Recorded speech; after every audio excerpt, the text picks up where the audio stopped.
thanks for joining. I'm Sophia Olivas, co-founder and CEO of EverSmart City. EverSmart City is a mixed-use IRL smart community built with shipping containers to provide affordable housing, powered by renewable energy. It has sustainable agriculture and is integrated with blockchain technology. The pilot city will break ground in Phoenix, 2023. My name is Mark Anthony, co-founder of EverSmart City. If this is your first time seeing one of our videos, be sure to hit the like button as well as subscribe because we release videos every day. So make sure to hit the notification bell so you get notified and alerted as soon as we go live.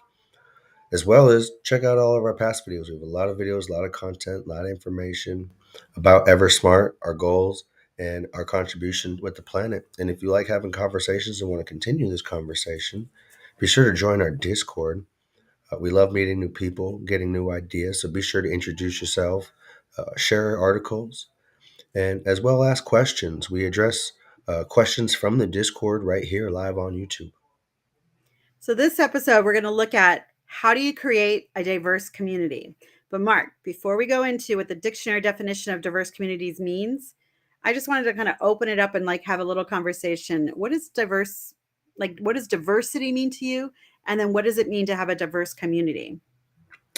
So to me, having diversity means that, especially in terms of EverSmart, what it means to me for EverSmart is having a diverse culture. I grew up in Massachusetts, Boston, Massachusetts, where it's extremely diverse in my eyes. We have a lot of people from a lot of different cultures. They're not just necessarily all American. Even if we go by color, if they're all black, they're not just, there's Haitians, there's Jamaicans, there's Dominicans, there's people from Africa, there's African Americans. If they're Latino, there's Puerto Ricans, there's Dominicans, there's Brazilians, there's people from Guatemala, Nicaragua, Honduras. It's very diverse culture. It's not just um, people from the same area or the same race. It's having a diverse of just culture as well, and heritages and practices and different things that they do. There's a lot of Native American tribes also where I'm from, where they all have different traditions. So diversity to me means different family traditions. Everybody has their own, family traditions for holidays, birthdays, as well as their businesses having different diversity in food. That was one of the things I loved growing up, going down the street and having so many different kinds of restaurants to choose from. There wasn't just pizza and pubs and fast food. There was Thai food, Vietnamese food, Yeah. all different types of food. So being able to allow people to express and explore their traditions, their family traditions, and share them with everybody. That to me is diversity. All right. So let's look at the dictionary definition. So before we talk about what's a diverse community, let's first define diversity. So, dictionary definition: diversity is the state of being diverse, meaning variety. It's also the practice or quality of including or involving people from a range of different social and ethnic backgrounds and of different genders, sexual orientations, etc. So that's what diversity is. And what they say a diverse community is it's a successful community in which individuals of different race, ethnicities, religious beliefs, socioeconomic status, language, geographic origin, gender, and or sexual orientation bring their different knowledge, background, skills, experience, and interests for the benefit of the diverse community. So just for this episode, this is what we're using and referencing. All right, Mark. So then let's get back to it. How do we create? How is EverSmart City and how can future cities, smart cities, and future developers create a diverse community? EverSmart. One of the things that we're going to be doing is we have our 40 acres and our 200 businesses that we're going to have. We mentioned in one of our past videos, you guys should check out how do we pick the small businesses that are going to be in the community. And one of our main goals was having enough diversity. For example, we didn't want to have out of those 200 businesses, say 50 nail salons. You just don't need that many, for one. And then or 50 nail salons and 100 different massage therapy spots or spas or yoga studios. We wanted to have a diversity to have a little bit of everything. And from different cultures, from both sex, man or women or others, or from different race, color, genre, or even age.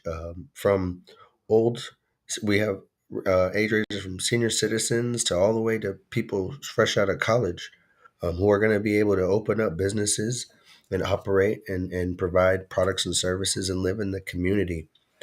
So those are going to be able to be an opportunity for people to express their diversity. Another way is our event center. We're going to be hosting events and workshops all the time, hackathons, uh, where we're going to have opportunities for people to have speaking engagements, and be able to express their story, share their story, tell the community, tell the world their message and share their message, and whatever that is. And we really want to create a platform that enables people to do that and influence, not necessarily influence people, but really just, help people share their story if they're shy, because their story can help somebody else.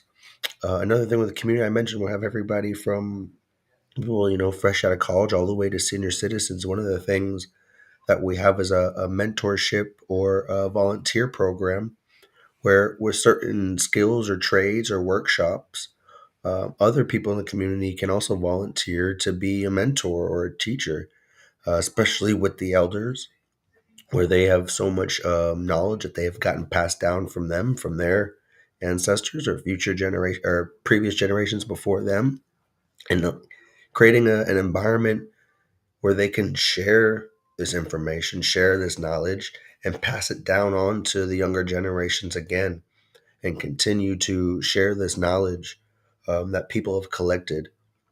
We'll have an international food court as well, which is going to be one of my favorite parts. They always say, like, the heart of the home is in the kitchen. So we really want to make sure our kitchen is extremely diverse with our international food court, and bringing all these different corners of the world together in one place in the center where everybody can meet. Where they say the kitchen is the heart of the home. That's going to be the kind of the model of our community. So we're also going to hold cultural festivals, and this will be, from the people within our tribes, right? So within the community, we're going to embrace all the different cultures that we represent in that community and hold festivals and celebrate together, break bread together. We're also going to incorporate United Nation events. And we will be working very closely with all the refugee, different type of intake centers and nonprofits that work with and alongside all the work that's done with refugees, to make sure that we give them a wonderful, welcoming place to come to live in, to work in.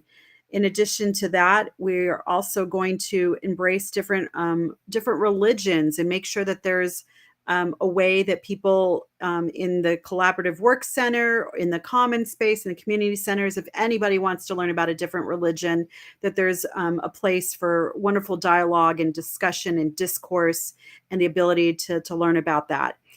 So we want to make sure that there's all these incredible safe spaces for just neutral, wonderful dialogue that's bent on with the intention of inquiry and actually learning and keeping open minds.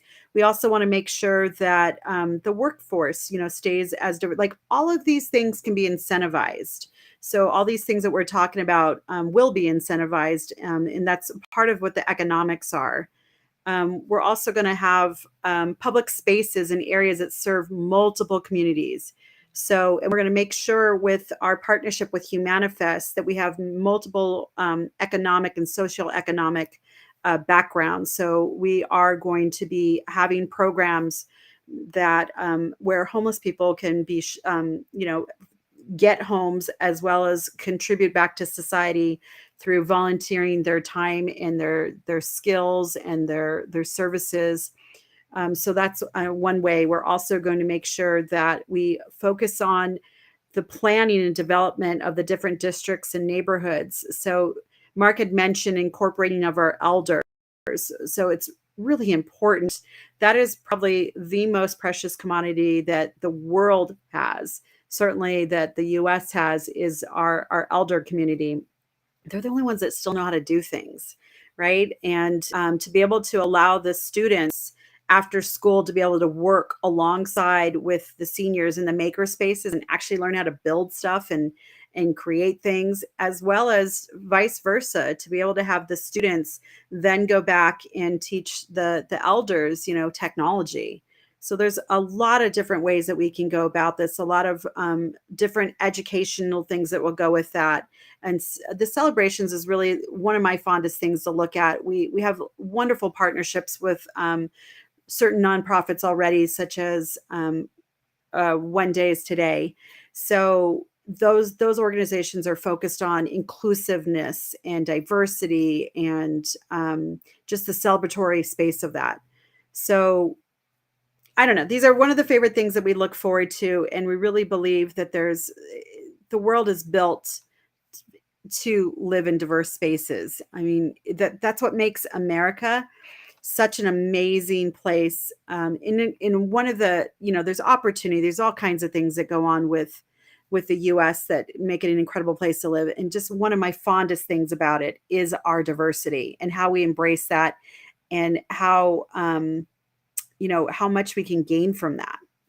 All right. So thank you so much for joining us for this little trip down diversity lane. Thank you for joining EverSmart City.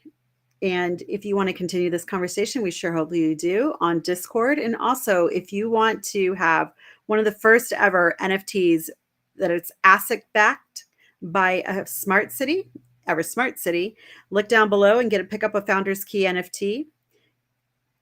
EverSmart City, where technology enhances